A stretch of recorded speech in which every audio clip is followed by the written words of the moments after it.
பெண்கள், அப்புறம் பாலூட்டும் தாய்மார்கள், குழந்தை பிறந்ததுலேருந்து 6 வயசு இது எல்லா கணக்கெடுப்புமே யார்கிட்ட இருக்கும் அப்படின்னா இந்த அங்கன்வாடி மையம் இதுதான் வில்லேஜாக இருக்கும். ஸோ இந்த மாதிரி நம்மளுக்கு பரமக்குடியில் 139 மையங்கள் இருக்கு. இது எல்லாத்துக்குமே பிளாக் பார்க்குறது தான் நான். ஸோ இந்த திட்டத்துல இருந்து நம்ம இப்போ என்ன செய்யணும் அப்படின்னா இந்த மாதம் முழுவதுமே ஊட்டச்சத்து மாத விழாவாக கொண்டாட சொல்லியிருக்காங்க.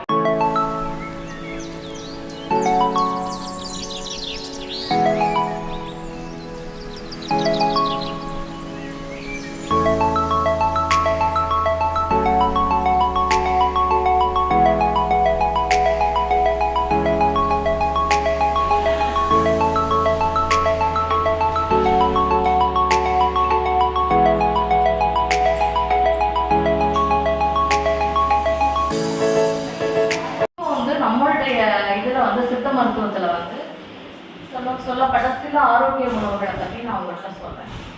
முக்கியமாக சிறு வயது குழந்தைகளுக்கு 6 வயசுக்குட்பட்ட குழந்தைகளுக்கு நியூட்ரிஷனல் டெஃபிஷியன்சி, அதாவது ஒரு ரொம்ப நோஞ்சமா இருப்பாங்க அல்லது ரொம்ப வீக்காக இருப்பாங்க, அடிக்கடி இம்யூன் பவர் இல்லாதனால சளி காய்ச்சல் அந்த மாதிரி இருக்கிறவங்களுக்கு ஒரு உணவை நம்ம ப்ரிவென்ட் பண்ணுறோம். அதாவது கிரானிக் டிசீசஸ், நியூட்ரிஷனல் டெஃபிஷியன்சி. நான் சொல்றது ஃபாலோ பண்றீங்களா? பிற்காலத்தில் வரக்கூடிய அந்த நோய் நிலைகளிலிருந்து நம்மளை பாதுகாத்துக்கிறதுக்காக அந்த ஆரோக்கிய உணவுகளை சிறு வயதிலிருந்தே பழக்கப்படுத்துறோம்.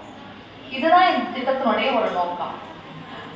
உங்களுக்கு பேலன்ஸ்டு டயட் பற்றி தெரியுங்களா? எல்லாருக்குமே ஓரளவுக்கு தெரிஞ்சிருக்கும் இல்லையா? பேலன்ஸ்டு டயட் அப்படின்னா என்ன?